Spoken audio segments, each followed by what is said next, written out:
Hey everybody, this is Fia Ahmed. Video শুরু করার আগে গিভঅ্যাওয়ে উইনার অ্যানাউন্স করে দিচ্ছি। আর আমাদের গিভঅ্যাওয়ে উইনার হচ্ছেন আহনাফ জাহিন।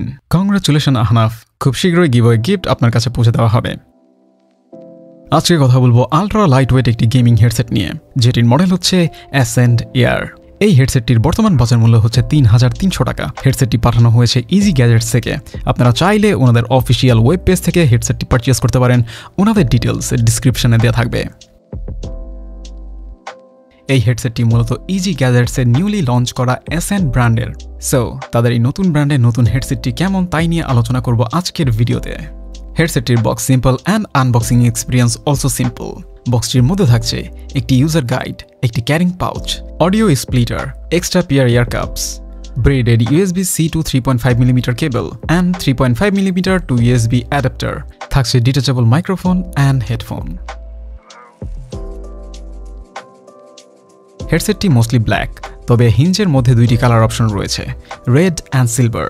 হেডফোনটি ডিউরেবল, লং লাস্ট করবে তা নিয়ে কোনো ডাউট নেই। তার কারণ হেডফোনটি মেটাল অ্যান্ড প্লাস্টিকের কম্বিনেশন তৈরি করা।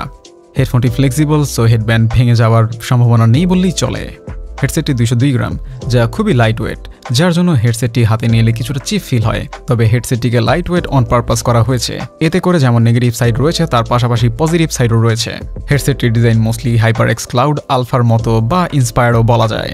হেডব্যান্ডের ওপরের পার্টে আর্টিফিশিয়াল লেদার দেয়া, যেখানে অ্যাসেন্ট লেখাটি ইনগ্রেভ করা রয়েছে। তার লোয়ার পোর্শনে ফোমের উপরে ফ্যাব্রিক ব্যবহার করা হয়েছে। হেডসেটের এয়ারকাপ হোল্ডার মেটালের, আরও স্পেসিফিকভাবে বললে অ্যালুমিনিয়াম অ্যালয় দিয়ে তৈরি করা হয়েছে। এয়ারকাপের সাইড কভার অলসো অ্যালুমিনিয়ামের তৈরি। হেডসেটটিতে 8 স্টেপের অ্যাডজাস্টেবল ব্যান্ড দেওয়া হয়েছে, সো নিজের প্রয়োজন মতো ছোট বড় করে নেওয়া যাবে।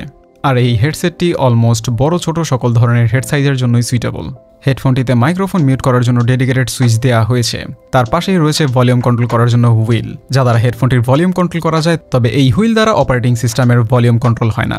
হেডফোনের এয়ার কাপের ওপরের কভারে অ্যাসেন্টের লোগো দেওয়া রয়েছে, যা মিরর। এখানে যদি কোনো লেখা থাকতো তাহলে সেটা উল্টো দেখাতো। আশা করি অ্যাসেন্ট তাদের লোগো নিয়ে কাজ করবে ইনশাআল্লাহ।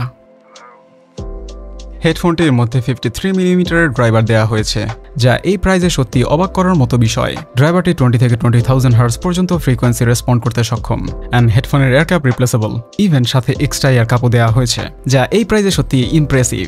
তবে এয়ারকাপ অ্যাটাচ করার জায়গাটা খুবই ন্যারো, আর একটু ওয়াইড হলে এয়ারকাপ ইনস্টল করতে আরও ইজি হতো। আশা করা যায় তাদের নেক্সট এডোরেশনে এই জায়গাগুলো ইমপ্রুভ হবে। বাই দ্য ওয়ে, হেডসেটের ডেডিকেটেড সফটওয়্যার রয়েছে, যা ব্যবহার করার জন্য হেডসেটের সাথে আসা অ্যাডাপ্টারটি ব্যবহার করতে হবে। আদারওয়াইজ সফটওয়্যারটি হেডসেটকে ডিটেক্ট করবে না। হেডফোনের মোস্ট ইম্পর্টেন্ট জিনিস হচ্ছে সাউন্ড কোয়ালিটি, আর এই জায়গায় অ্যাসেন্ট একেবারে ছক্কা মেরে দিয়েছে। অ্যাসেন্টের থেকে অনেক বেশি প্রাইজের হেডসেটের মধ্যেও এমন সাউন্ড কোয়ালিটি সচরাচর দেখা যায় না। এই হেডসেটের sound quality almost top tier gaming হেডসেটের সাথে কম্পারেবল। বাট হেডসেটটির default tuning totally muddy, bass and highs অনেক কম, তুলনামূলকভাবে মিড অনেক বেশি, যার জন্য হেডসেটটির সাউন্ড আনশার্প। তবে তার জন্য চিন্তার কিছু নেই। 53mm driver and software support থাকাতে ইকুলাইজার কাস্টম করে সাউন্ডের টিউন সম্পূর্ণ পরিবর্তন করে টপ টিয়ার লেভেলের হেডসেটের মতো টিউন পাওয়া পসিবল। আর এই হেডসেটের এই ব্যাপারটা আমার কাছে সবথেকে বেশি ইমপ্রেসিভ মনে হয়েছে। সো হেডসেটের সাথে সফটওয়্যার ব্যবহার করা রেকমেন্ড করছি। তাছাড়া হেডসেটটি টিউন করার পরে গেমিংয়ে খুবই স্পষ্ট অ্যান্ড শার্প সাউন্ড পাওয়া যাচ্ছিল। কম্পিটিটিভ গেমে গুন্ডাদের ফুড স্টেপ পাওয়া যাচ্ছিল, বাট আনফর্চুনেটলি ছেলেদের শয়তান শুনতে পারেনি। বাই দ্য ওয়ে, হেডসেটটির ক্যাপাসিটি টেস্ট করার জন্য ফিও K5 Pro দিয়ে ফুল গেইনের টেস্ট করার সময় ভেবেছিলাম ব্লাস্ট করতে পারে, তবে সার্ভাইভ করতে পেরেছে। যদিও গেইন ফুল করার আগেই কিছুটা ডিস্টর্টেড সাউন্ড করছিল। তবে মাথায় রাখতে হবে ফিও K5 Pro ডেকটি এই ধরনের হেডসেটের জন্য তৈরি করা না, টোটালি প্রফেশনাল হেডফোনের জন্য তৈরি করা, যেই হেডফোনগুলো অনেক পাওয়ার ড্র করে। ডিয়ার অডিয়েন্স, এই মুহূর্তে শুনতে পারছেন অ্যাসেন্ট এয়ার হেডসেটের মাইক্রোফোনটি কীরকম সাউন্ড করে without any noise cancellation, any editing or any gain boosting. আশা করি কিছুটা ধারণা পেয়েছেন। সো এখন শুনতে পারছেন এই হেডফোনটির মাইক্রোফোন কীরকম নয়েজ পিক করে, কিবোর্ডের নয়েজ কীরকম পিক করে।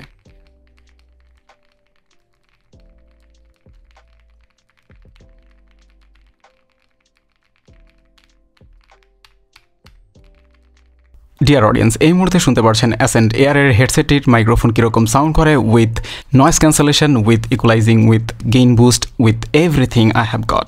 আর এই হেডসেটটির মাইক্রোফোন কীরকম সাউন্ড করে আশা করি তার কিছুটা ধারণা পেয়েছেন। এখন চেক করব এই হেডসেটটির মাইক্রোফোন কীরকম প্লোসিভ ক্যাপচার করে।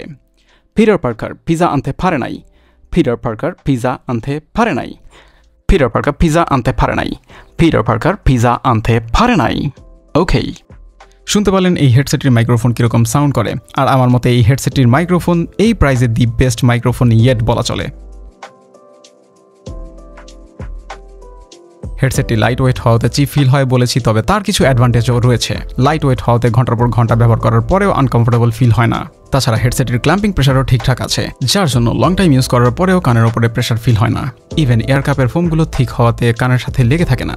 তাছাড়া হেডসেটটিতে ব্রিদেবল এয়ার কাপ দেওয়া হয়েছে। এয়ার কাপের ফোমের ওপরে লেয়ার আর্টিফিশিয়াল লেদার না দিয়ে ফ্যাব্রিক দেওয়া হয়েছে, যার জন্য এয়ার কাপগুলো দীর্ঘদিন ব্যবহার করা যাবে। অ্যান্ড ফ্যাব্রিক হওয়াতে ঘামের পরিমাণ অনেক অংশেই কমে যায়। তবে এয়ার কাপগুলো ফ্যাব্রিক লেয়ার হওয়াতে এয়ার সিল তেমন একটা হয় না, যার জন্য হেডসেটটি পরার পরে বাইরের সাউন্ড অ্যান্ড নয়েজ ভালোভাবেই শোনা যায়। বাই দ্য ওয়ে, হেডসেটটি টানা 4 ঘন্টা ইউজ করার পরেও আমার কাছে আনকমফোর্টেবল ফিল হয়নি। সো বলা যায় এই হেডসেটটি ওভারঅল ভেরি কমফোর্টেবল। হেডসেটটির সফটওয়্যার দ্বারা volume control, mic gain control, microphone monitor করার অপশন অ্যান্ড কিছু আচাইরা ফাংশন পেয়ে যাবেন, like sample rate, environment effect, 7.1 virtual speaker shifter. তবে সফটওয়্যারটির সব থেকে কাজের জিনিস হচ্ছে কাস্টম ইকুয়ালাইজার সেটিংস, যা দ্বারা হেডসেটের সাউন্ড সিগনেচার সম্পূর্ণ পরিবর্তন করা যায়। সো সফটওয়্যারটি ব্যবহার করতে আবারও রেকমেন্ড করছি, আর আমার পার্সোনাল সেট করা ইকিউটি পজ করে দেখে নিতে পারেন। অ্যান্ড এই সফটওয়্যারটির লিঙ্ক পিন কমেন্টে দেওয়া থাকবে। আমার মতে এই হেডসেটটির সাথে carrying pouch and extra air cup না দিয়ে প্যাকেজিং অ্যান্ড বিল কোয়ালিটিতে যদি আরেকটু ফোকাস করা যেত তাহলে বেটার হতো। তবে 3300 টাকায় এই হেডসেটটি টোটালি ভ্যালু ফর মানি, আর এই মুহূর্তে 3000 টাকার আশেপাশে এর চেয়ে বেটার হেডসেট কেউ অফার করছে না। সো বাজেট যদি হয়ে থাকে 3000 টাকার আশেপাশে আর চাচ্ছেন একটি durable and good sounding headset, তাহলে এই হেডসেটটি নিয়ে নিতে পারেন চোখ বন্ধ করে, without any doubt. Highly recommended. And আজ এই পর্যন্তই। কথা হবে অন্য কোনো দিন অন্য কোনো ভিডিওতে। সে পর্যন্ত বিদায়। আল্লাহ হাফেজ।